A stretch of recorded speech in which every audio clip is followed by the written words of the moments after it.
Welcome back to our channel. അപ്പോൾ last അൽബേനിയയുടെ video കണ്ടിട്ട് കുറച്ച് ഫ്രണ്ട്സ് നമുക്ക് അവരുടെ സജഷൻസ് ഒക്കെ തന്നായിരുന്നു. അപ്പോൾ ഞങ്ങൾ രണ്ടുപേരും മാക്സിമം പറ്റുന്ന പോലെ ഞങ്ങൾ ഇമ്പ്രൂവ് ചെയ്യാൻ ശ്രമിക്കാം.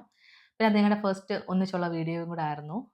അപ്പോൾ ലാസ്റ്റ് വീഡിയോയിൽ നമ്മൾ അൽബേനിയയിൽ നിന്ന് മാസിഡോണിയയിലോട്ട് പോകുന്ന വിശേഷം വരെയാണ് പറഞ്ഞു നിർത്തിയത്. അപ്പോൾ ഇന്നത്തെ വീഡിയോയിൽ നമുക്ക് മാസിഡോണിയയിൽ ഞങ്ങൾ കണ്ട വിശേഷങ്ങളൊക്കെ കേൾക്കാം. ഞങ്ങൾ അൽബേനിയയിൽ നിന്ന് മാസിഡോണിയയിലേക്ക് ഏകദേശം ഞങ്ങൾക്കൊരു 6 മണിക്കൂറോളം ട്രാവൽ ഉണ്ടായിരുന്നു. 6 മണിക്കൂറോളം യാത്രയെന്ന് പറയുമ്പോഴത്തേക്ക് ഒരുപാട് ഭയങ്കര ബുദ്ധിമുട്ടാണ് എന്ന് വിചാരിക്കരുത്. ഈ പക്ഷെ ഞങ്ങൾ സ്റ്റേ ചെയ്തു അവിടെ. അൽബേനിയയിൽ തന്നെ ഞങ്ങൾ സ്റ്റേ ചെയ്തിട്ട് പിറ്റേ ദിവസം ഹാഫ് വേ ഞങ്ങൾ ചെന്നിട്ട് അൽബേനിയ സ്റ്റേ ചെയ്തിട്ട് പിന്നെ പിറ്റേ ദിവസം രാവിലെയാണ് പിന്നെ ഞങ്ങൾ കണ്ടിന്യൂ ആയിട്ട് ഞങ്ങൾ ട്രാവൽ ചെയ്തത്. അതിൽ ഒരു കാര്യം പറയാനുള്ളതെന്ന് വെച്ചാൽ ഞങ്ങൾ ആകെ ഒരു ഹോട്ടൽ മാത്രമേ ഞങ്ങൾ പ്രീ ബുക്ക് ചെയ്തുള്ളായിരുന്നു. കാരണം ഞങ്ങൾക്ക് ഏതൊക്കെ ദിവസം ഏത് കൺട്രിയിലായിരിക്കും സ്റ്റേ ചെയ്യാൻ പറ്റുക എന്ന് ഉറപ്പില്ല. കാരണം നമ്മൾ ഷെങ്കൻ വിസ എടുക്കാതാണ് ഈ യാത്ര തിരിച്ചത്. അപ്പോൾ അതുകൊണ്ട് തന്നെ ഞങ്ങൾ എവിടെയായിരിക്കും സ്റ്റേ എന്ന് ഞങ്ങൾക്ക് അറിയത്തില്ല. അപ്പോൾ അതുകൊണ്ട് തന്നെ ഞങ്ങൾ അതാത് സമയത്ത് നമുക്ക് എപ്പോഴാണ് ഹോട്ടൽ വേണ്ടത് അതിനേക്കാൾ ഒരു 20 മിനിറ്റ്സ് അല്ലെങ്കിൽ 30 മിനിറ്റ്സ് ബിഫോർ മാത്രമേ ഞങ്ങൾ ഹോട്ടൽസ് ബുക്ക് ചെയ്തിട്ടുള്ളൂ. അപ്പോൾ അതിനകത്ത് ഒരു കാര്യമുള്ളതെന്ന് വെച്ചാൽ 12 മണിക്ക് മുമ്പായിട്ട് രാത്രി 12 മണിക്ക് മുമ്പായിട്ട് നമ്മൾ ഉദ്ദേശിക്കുന്ന സ്ഥലത്ത് അല്ലെങ്കിൽ ഹോട്ടലിൽ ബുക്ക് ചെയ്തിരിക്കണം. ഇല്ല എന്നുണ്ടെങ്കിൽ നമുക്ക് പിറ്റേ ദിവസം ഉച്ച കഴിഞ്ഞിട്ട് 2 മണിക്ക് ശേഷം നമുക്ക് ഹോട്ടൽ കിട്ടത്തുള്ളൂ, അവൈലബിൾ ആകത്തുള്ളൂ. അപ്പം സാധാരണ രാത്രിയിൽ ഇപ്പം നമ്മൾ 2 മണിയൊക്കെ ആകുമ്പോഴേ ഹോട്ടലിൽ എത്തത്തുള്ളൂ എന്നുണ്ടെങ്കിൽ ഉറപ്പായിട്ട് നമ്മൾ ആ ഹോട്ടലിൽ എത്തും എന്ന് ഉറപ്പുണ്ടെങ്കിൽ നമുക്ക് ഈ പറയുന്ന പോലെ 11 മണിക്കോ 10 മണിക്കോ 9 മണിക്കോ വൈകിട്ടത്തെ സമയമാണ് പറയുന്നത്, ആ സമയത്തിനകത്ത് നമ്മൾ എത്തിച്ചേരുന്ന ഹോട്ടലിൽ ബുക്ക് ചെയ്യണം അഡ്വാൻസ് ആയിട്ട്. അങ്ങനെ പ്രീ ബുക്ക് ചെയ്തില്ല. അപ്പോൾ ഇത് ഞങ്ങൾ ഫസ്റ്റ് പ്ലാൻ ചെയ്തിരുന്നത് രാത്രി തന്നെ ബോർഡർ ക്രോസ് ചെയ്യാം. അപ്പോൾ ടൈം സേവ് ചെയ്യാമല്ലോ. നാളെ രാവിലത്തേക്ക് ടൈം സേവ് ചെയ്യാമല്ലോ അങ്ങനെയാണ് വിചാരിച്ചത്. പിന്നെ ക്യൂ ഒക്കെ കുറവായിരിക്കുമല്ലോ അങ്ങനെ വിചാരിച്ച് നൈറ്റാണ് നമ്മൾ ബോർഡർ ക്രോസ് ചെയ്യാൻ പ്ലാൻ ചെയ്തിരുന്നത്. പക്ഷെങ്കിൽ ഒരു 6 അവേഴ്സ് 6 1/2 അവേഴ്സ് 6 അവേഴ്സ് എന്ന് പറഞ്ഞാൽ നമ്മൾ ഇടയ്ക്കൊക്കെ നടത്തിയിട്ട് അങ്ങനെ പോകുമ്പോഴത്തേക്ക് ഏകദേശം ഒരു 7 അവേഴ്സ് എടുക്കുമല്ലോ അങ്ങ് എത്താൻ. അപ്പോൾ അതുകൊണ്ട് തന്നെ ഞങ്ങൾ ഏകദേശം ഒരു 4 അവേഴ്സ് കഴിഞ്ഞപ്പോൾ തന്നെ അൽബേനിയയിൽ തന്നെ സ്റ്റേ ചെയ്യാം. ഇന്നിനി ബോർഡർ ക്രോസ് ചെയ്യാനായിട്ട് ട്രൈ ചെയ്യേണ്ടെന്നുള്ളൊരു പ്ലാനിലോട്ട് എത്തി. അപ്പോഴാണ് ഞങ്ങള് പിന്നെ ഫുഡൂടെ കഴിച്ചിട്ട് കേറാന്ന് വെച്ചിട്ട് നിയർ ബൈ കണ്ടൊരു ഞങ്ങൾ പോകുന്ന വഴിക്ക് തന്നെ ഒരു ഹോട്ടൽ കണ്ടു. അടിപൊളി അടിപൊളി ഹോട്ടലായിരുന്നു. അവിടെ സ്റ്റേ ചെയ്യാനുള്ള ഓപ്ഷനും ഉണ്ട്. അത് നമുക്ക് അറിയത്തില്ലായിരുന്നു. അറിയാമായിരുന്നുണ്ടെങ്കിൽ നമ്മൾ ആ ഹോട്ടലിൽ എടുക്കത്തുള്ളായിരുന്നു. അതിന് മുമ്പേ നമ്മൾ വേറെ ബുക്ക് ചെയ്ത് കഴിഞ്ഞായിരുന്നു. പിന്നെ അവിടുത്തെ ഹോസ്പിറ്റാലിറ്റിയും അടിപൊളിയായിരുന്നു. അവിടുത്തെ സ്റ്റാഫ്സ് ഒക്കെ നന്നായിട്ട് ഇടപെട്ടു ഞങ്ങളോട്. പിന്നെ അവിടുത്തെ ഫുഡ് ഹണി അതും വേറെ ലെവലായിരുന്നു. ഞങ്ങൾ ഓർഡർ ചെയ്തത് ഏകദേശം മറ്റേ നമ്മുടെ ഹണി ലാമ്പ് എന്ന് പറയുന്ന ഒരു ഇതാണ്, ലെഗ് പീസ് ആണ് നമ്മൾ ഓർഡർ ചെയ്തത്. അത് അത്യാവശ്യം വലിയൊരു നമ്മുടെ നാട്ടിലെ ഫുഡുമായിട്ട് യാതൊരു കമ്പയർ ചെയ്യരുത്. എരിവോ പുളിയോ അങ്ങനെയുള്ളൊന്നുമില്ല, ചെറിയൊരു മധുരവും. അവിടെ ലൈവ് മ്യൂസിക് ഉണ്ടായിരുന്നു. പിന്നെ അതേപോലെ തന്നെ പൂൾ ഉണ്ടായിരുന്നു. ഓപ്പൺ സ്പേസിൽ വേണമെങ്കിലും ഫുഡ് കഴിക്കാം, ഇല്ലെങ്കിൽ അകത്തും സ്പേസ് ഉണ്ടായിരുന്നു. ഓപ്പൺ സ്പേസ് ഇരുന്നത്. പക്ഷേ ഈ പറയുന്ന പോലെ നമുക്ക് ഭയങ്കര തണുപ്പായിരുന്നു അവിടെ. ഞങ്ങൾ അവിടുത്തെ റെസ്റ്റോറൻറ്റിൽ നിന്ന് ഞങ്ങൾ ബുക്ക് ചെയ്ത ഹോട്ടലിലോട്ട് എത്തി. അതൊരു പെട്രോൾ സ്റ്റേഷൻ്റെ അടുത്ത് തന്നെയാണ്. ഞങ്ങൾ അവിടെ ഹോട്ടലിൽ റൂം എടുത്ത് അവിടെ അങ്ങനെ സ്റ്റേ ചെയ്തു. പിറ്റേ ദിവസം രാവിലെ ഞങ്ങൾ അവിടുന്ന് അവിടെ തന്നെ ബ്രേക്ക്ഫാസ്റ്റ് ഞങ്ങൾ ബുക്ക് ചെയ്തിട്ടുണ്ടായിരുന്നു. അവിടുന്ന് ഒരു 1 മിനിറ്റ് നടക്കാനുള്ള ഡിസ്റ്റൻസിൽ തന്നെ ബ്രേക്ക്ഫാസ്റ്റിൻ്റെ സെക്ഷൻ ഉണ്ടായിരുന്നു. അവിടെ പോയി ബ്രേക്ക്ഫാസ്റ്റ് കഴിച്ചു. ബ്രേക്ക്ഫാസ്റ്റും അടിപൊളിയായിരുന്നു. ഫുൾ എക്സ്പീരിയൻസ് നല്ലതായിരുന്നു. നേരെ പോയത് മാസിഡോണിയയിലോട്ടാണ്. അങ്ങനെ കുറച്ച് കാഴ്ചകൾ കണ്ട് എൻജോയ് ചെയ്ത് പോകാൻ ഇൻട്രസ്റ്റ് ആയിട്ടുള്ളവർക്ക് കുഴപ്പമില്ലായിരിക്കും. കാരണം ബോത്ത് സൈഡിൽ ഇങ്ങനെ വലിയ മൗണ്ടൻസും അങ്ങനെയൊക്കെയുള്ള കാര്യങ്ങളൊക്കെയാണ്. അപ്പം നമുക്ക് അതൊക്കെ ഒന്ന് എക്സ്പീരിയൻസ് ആണ്. ഞങ്ങൾ അവിടുന്ന് ഹോട്ടലിൽ നിന്ന് ഞങ്ങൾക്ക് പോകാനുള്ള ഡെസ്റ്റിനേഷനിലോട്ടുള്ള റൂട്ടൊക്കെ നോക്കിയപ്പോഴത്തേക്ക് ഗൂഗിൾ മാപ്പിനകത്താണെങ്കിൽ അവിടുത്തെ ഒരു മെയിൻ റോഡ് എന്ന് വെച്ചാൽ നമ്മുടെ ബോർഡർ ക്രോസ് ചെയ്യുന്ന ആ റോഡ് ക്ലോസ്ഡ് ആണെന്നാണ് കാണിച്ചിരുന്നത്. അപ്പം അത് ക്ലോസ്ഡ് ആണെന്ന് കാണിച്ചത് കൊണ്ട് നമുക്ക് ഭയങ്കര ഡൗട്ടായിപ്പോയി, ഇതെങ്ങനെ നമ്മൾ ക്രോസ് ചെയ്യുമെന്നുള്ളത്. അപ്പം ഞങ്ങൾ അവിടുത്തെ റിസപ്ഷനിലെ ലേഡിയോട് ചോദിച്ചപ്പോൾ, ഇല്ല ഇവിടുന്ന് ആൾക്കാർ പോകുന്നുണ്ടല്ലോ, മാസിഡോണിയയിലോട്ട് പോകുന്നുണ്ടല്ലോ, പ്രശ്നങ്ങളൊന്നുമില്ല എന്നൊക്കെ പറഞ്ഞു. അപ്പം മെയിൻ്റെനൻസ് കാര്യങ്ങളായിട്ട് ആ റോഡ് കംപ്ലീറ്റ് ആയിട്ട് ബ്ലോക്ക്ഡ് ആണ്. അതല്ല, നിങ്ങൾക്ക് അവിടെ പോകണമെന്നുണ്ടെങ്കിൽ നമ്മൾ വേറെ ഒരു കൺട്രിയുടെ ബോർഡർ കയറി പോകുന്ന രീതിയിലാണ് റൂട്ട് വേറെ കാണിക്കുന്നത്. അതാണ് അവിടുത്തെ മെയിൻ ഒരു ലൈൻ. അതുവഴി മാത്രമേ നമുക്ക് പോകാൻ പറ്റൂ. ഗൂഗിൾ മാപ്പിലാണെങ്കിൽ അപ്ഡേഷൻ്റെ പ്രശ്നം കൊണ്ടാണ്, അപ്ഡേറ്റ് ചെയ്തിട്ടില്ലാത്തത് കൊണ്ടാണ് നമ്മൾ പിന്നെ എന്താണെങ്കിലും നോക്കാം, എങ്ങനെയെങ്കിലും നോക്കാം. പിന്നെ ലൈവ് ലൊക്കേഷനൊക്കെ ഇട്ട് ഞങ്ങൾ നോക്കിയപ്പം റോഡൊക്കെ ബ്ലോക്ക് ചെയ്തേക്കുന്നതായിട്ടാണ് കാണിക്കുന്നത്. ടണലൊക്കെ പണിയുന്നതുകൊണ്ട്, കൺസ്ട്രക്ഷൻ നടക്കുന്നതുകൊണ്ട് കുറേ റോഡുകളൊക്കെ അവർ കുറച്ചൊക്കെ ഭാഗങ്ങൾ ബ്ലോക്ക് ചെയ്ത്, പക്ഷെ നമുക്ക് പോകാനുള്ള ഒരു ഗ്യാപ്പ് അവർ അവിടെ ഇട്ടിട്ടുണ്ട്. അങ്ങനെ ഞങ്ങൾ പിന്നെ അവിടെ നിന്ന് വണ്ടി എടുത്ത് ഞങ്ങൾ നേരെ മാസിഡോണിയയിലോട്ട് പോയി. മാസിഡോണിയ ബോർഡറിൻ്റെ അവിടെ എത്തി. അവിടെ എത്തി. യാത്രയൊക്കെ അത്യാവശ്യം നല്ലതായിരുന്നു. മാസിഡോണിയയുടെ ബോർഡർ ക്രോസ് ചെയ്യുന്നതിന് മുമ്പായിട്ട് നമ്മുടെ കയ്യിൽ ഗ്രീൻ കാർഡ് ഇൻഷുറൻസ് ഉണ്ടായിരിക്കണം. എന്നുവെച്ചാൽ നമ്മൾ അൽബേനിയയിലുള്ള കാർ ആയതുകൊണ്ട് തന്നെ അത് മറ്റൊരു ബോർഡർ ക്രോസ് ചെയ്യണമെങ്കിൽ നമുക്ക് ഗ്രീൻ കാർഡ് ഇൻഷുറൻസ് ഉണ്ടായിരിക്കണം. അതുപോലെ 15 പൗണ്ടാണ് മിക്കയിടത്തും. 15 പൗണ്ടാണ് മിക്കയിടത്തും പറയുന്നത്. ഇനി ഞങ്ങളെ ഈ ബോർഡറിന് മുമ്പായിട്ട് ഒരു ചെറിയൊരു ഷോപ്പ് കണ്ടിരുന്നു. അവിടുന്ന് ഗ്രീൻ കാർഡ് കാര്യങ്ങളെല്ലാം പ്രൊവൈഡ് ചെയ്യുന്ന ഒരു ഷോപ്പായിരുന്നു.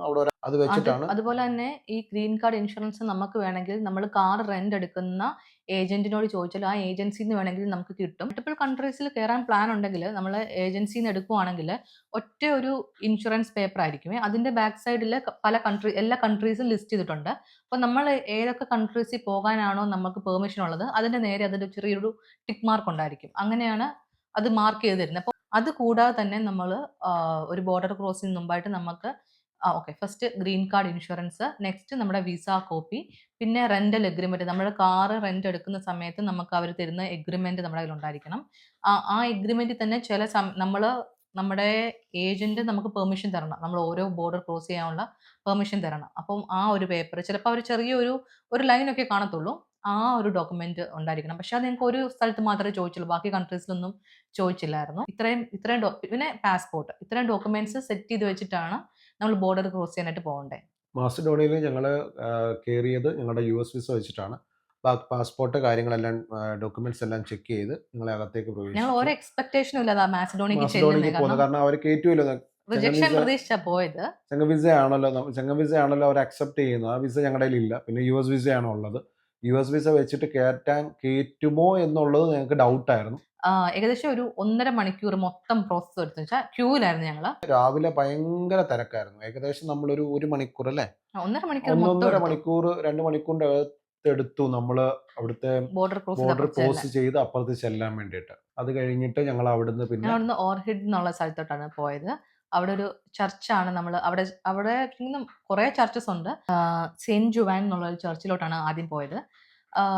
അത് നമുക്ക് ആദ്യം ചെല്ലുന്ന സമയത്ത് നമ്മൾ ലൊക്കേഷൻ ഇട്ട് ചെല്ലുമ്പോൾ നമുക്ക് പെട്ടെന്ന് പാർക്ക് ചെയ്യാനൊന്നും ഒരു സൗകര്യമില്ല. നമ്മൾ വളരെ ഒരു ചെറിയ ഒരു റോഡിലോട്ടാണ് ചെല്ലുന്നത്. അതുകൊണ്ട് തന്നെ നമ്മൾ അതിന്റെ അകത്തോട്ട് കയറുന്നതിനേക്കാളും നല്ലത് പുറത്ത് പാർക്കിംഗ് ഏരിയ ഉണ്ട്.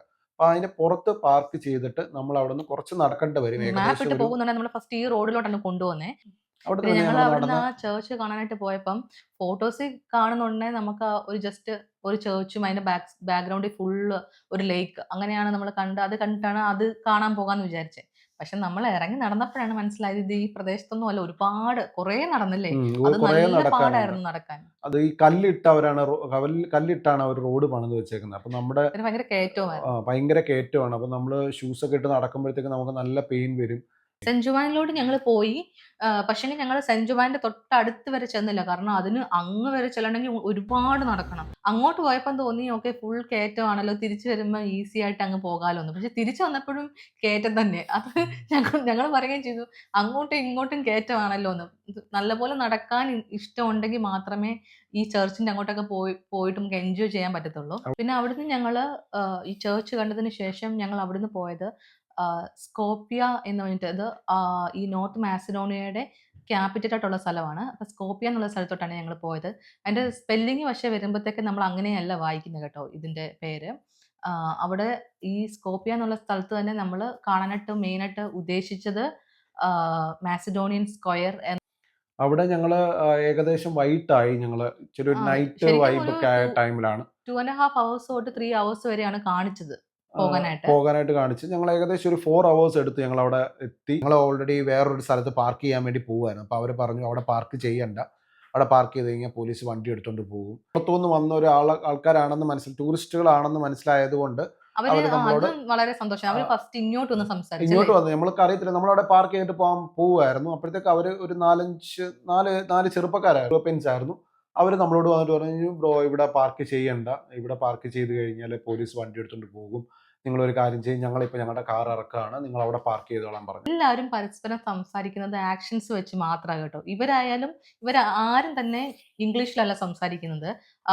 എല്ലാവരും അവരവരുടെ ഭാഷ തന്നെയാണ് സംസാരിക്കുന്നത്. പക്ഷേങ്കിൽ വിത്ത് ആക്ഷൻ ആണ് എല്ലാവരും സംസാരിക്കുന്നത്. അതുകൊണ്ട് നമ്മളും അങ്ങോട്ട് ആക്ഷൻ കാണിക്കും, അവരും ഇങ്ങോട്ട് ആക്ഷൻ കാണിക്കും. അതിൽ കൂടെ നമുക്ക് മനസ്സിലാകും. പിന്നെ പോലീസ് എന്നുള്ള വേർഡൊക്കെ അവിടുത്തെ രീതിയിൽ പറഞ്ഞാൽ നമുക്ക് ഏകദേശം മനസ്സിലാകുന്നത് കൊണ്ട് കമ്മ്യൂണിക്കേഷൻ ചില സാഹചര്യങ്ങൾ ഇച്ചിരി പാടായിരുന്നു. എന്നാലും ഒരു ഇന്ററാക്ഷൻ എപ്പോഴും ഉണ്ടായിരുന്നു എല്ലാ സ്ഥലത്ത് പോകുമ്പോഴും. അവിടെ ആണെങ്കിൽ വാട്ടർ ഫൗണ്ടെയിൻ ഉണ്ടായിരുന്നു. പിന്നെ അവിടുത്തെ ലൈറ്റ് അറേഞ്ച്മെന്റ്സും സ്കൾപ്ചേഴ്സും ഒക്കെ ഭയങ്കര രസമാണ്. നമ്മളിപ്പം എത്ര വീഡിയോസിൽ കൂടെ അത് കാണിക്കാൻ ശ്രമിച്ചാലും നമ്മൾ ആ നേരിട്ട് കാണുമ്പോൾ കിട്ടുന്ന ആ ഒരു ഒരു ഫീല് ഫീല് കിട്ടത്തില്ല. കാരണം കിട്ടത്തില്ല. ഷൂട്ട് ചെയ്ത് കഴിയുമ്പോൾ ഓരോ വീഡിയോസ് എടുത്ത് കഴിയുമ്പോൾ നമ്മൾ പിന്നീട് ആ വീഡിയോസ് നോക്കുമ്പോൾ നമ്മൾ നേരിട്ട് കണ്ട അത്രയും ഭംഗി ഒരിക്കലും നമ്മളുടെ എടുത്ത വീഡിയോസിനകത്ത് കിട്ടത്തില്ല. ഞങ്ങള് ചെന്നിറങ്ങി അവിടെ കണ്ട ആ ഓരോ കാര്യങ്ങളും, അവിടെ കണ്ട ആ വാട്ടർ ഫൗണ്ടൻ ആണ് പ്രത്യേകിച്ച് എടുത്ത് പറയണ്ടേ. അതൊക്കെ സത്യത്തിൽ നമ്മൾ ഫസ്റ്റ് ടൈം അങ്ങോട്ട് കാണുന്ന സമയത്ത് കിട്ടുന്ന ഫീല് ഭയങ്കര നമുക്ക് നമ്മളൊരു വേറൊരു സ്ഥലത്ത് ചെന്നതിന്റെ ഫീല് നമുക്ക് നല്ലപോലെ അവിടുന്ന് കിട്ടും. എനിക്ക് തോന്നുന്നു ഞങ്ങള് പോയ ഈ എൻറ്റയർ ജേർണിയിൽ ഏറ്റവും അടിപൊളി മാസിഡോണിയയിലെ ആ ഒരു വാട്ടർ ഫൗണ്ടൻ കണ്ടതാണ്. പക്ഷേ എന്തെങ്കിലും ഒരു ഓപ്ഷൻ ഉണ്ടെങ്കിൽ നിങ്ങൾ എല്ലാവരും അത് പോയി കാണണം. അത് പ്രത്യേകിച്ച് നൈറ്റ് തന്നെ പോണം. ആ ബ്രിഡ്ജിലൊക്കെ സത്യത്തിൽ അതൊക്കെ പ്രത്യേകമായിട്ടുള്ളൊരു ഫീലാ കേട്ടോ. നമുക്ക് സത്യത്തിൽ എനിക്ക് അവിടുന്ന് തിരിച്ച് പെട്ടെന്ന് പോകാൻ താല്പര്യമേ ഇല്ലായിരുന്നു. അതുപോലെ അവിടെ നിൽക്കാൻ പിന്നെ നല്ല തണുത്ത കാറ്റുമായിരുന്നു. നല്ലൊരു ഫീലായിരുന്നു അവിടെ നിൽക്കാനായിട്ട്. ഞങ്ങൾ പിന്നെ അവിടുത്തെ നൈറ്റിലെ ലൈഫൊക്കെ ഒന്ന് എൻജോയ് ചെയ്ത് പിന്നെ അവിടുന്ന് കാറെടുത്ത് ഞങ്ങൾ അവിടുന്ന് നേരെ ഒസാബോയിലോട്ട് പോകാനുള്ള യാത്ര ഞങ്ങൾ തുടങ്ങി. നൈറ്റ് മാസിഡോണിയ സ്റ്റേ ചെയ്യാതെ നേരെ ഞങ്ങൾ പോകുന്നത് കൊസാവോ ബോർഡർ ക്രോസ് ചെയ്യാനായിട്ടാണ്. അവിടെ തൊട്ടുള്ള വിശേഷം അടുത്ത വീഡിയോ